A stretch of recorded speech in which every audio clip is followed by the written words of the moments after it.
De manière particulière, je veux inviter les responsables religieux à une conversion de leur vie et de leur ministère. Par la bouche du prophète Osée, le Seigneur déclare: « Mon peuple périt faute de connaissance. Puisque toi, tu as rejeté la connaissance, je te rejetterai de mon sacerdoce.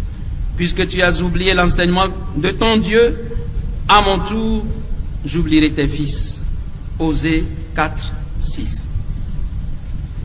Si l'Afrique va mal, c'est notamment parce que certains de ses guides ont travesti leur mission et transformé leur vocation en une recherche de gains faciles. Ne vendons pas des illusions aux populations qui viennent vers nous. Soyons plutôt honnêtes et courageux dans l'accomplissement des charges reçues de Dieu. Il y a quelques mois, au cours d'une homélie prononcée au grand séminaire Saint-Jean-Paul II, je déclarais ce qui suit, aux séminaristes bien entendu. De plus en plus, nous tombons dans ce travers de faire croire à nos fidèles qu'il suffit de prier pour que tout soit résolu dans leur vie. Mais qui a dit cela?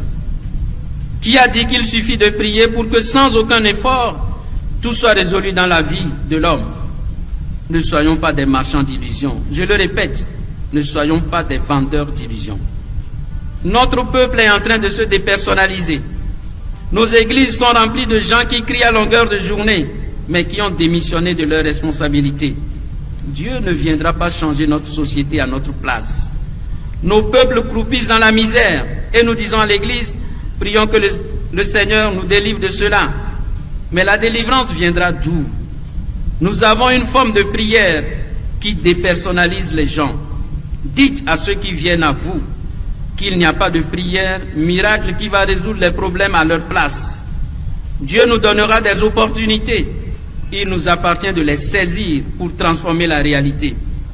On ne veut plus rien faire et on demande à Dieu de venir tout faire à notre place.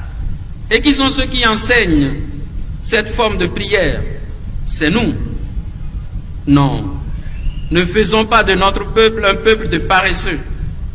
Il arrive parfois qu'on se retrouve devant des situations qui ont besoin simplement d'un peu de volonté.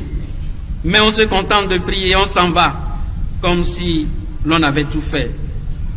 N'enfermez pas vos fidèles dans des prières au refuge. Ouvrez les portes pour qu'avec la grâce de Dieu, ils puissent agir. Pourquoi Jésus ne s'est-il pas enfermé? Pourquoi n'est-il pas resté sur la montagne toute la nuit et toute la journée à prier pour que Dieu convertisse les gens? Pourquoi est-il sorti pour prêcher la bonne nouvelle? Pourquoi a-t-il guéri lui-même si l'unique solution était de se mettre à prier pour que tout soit résolu?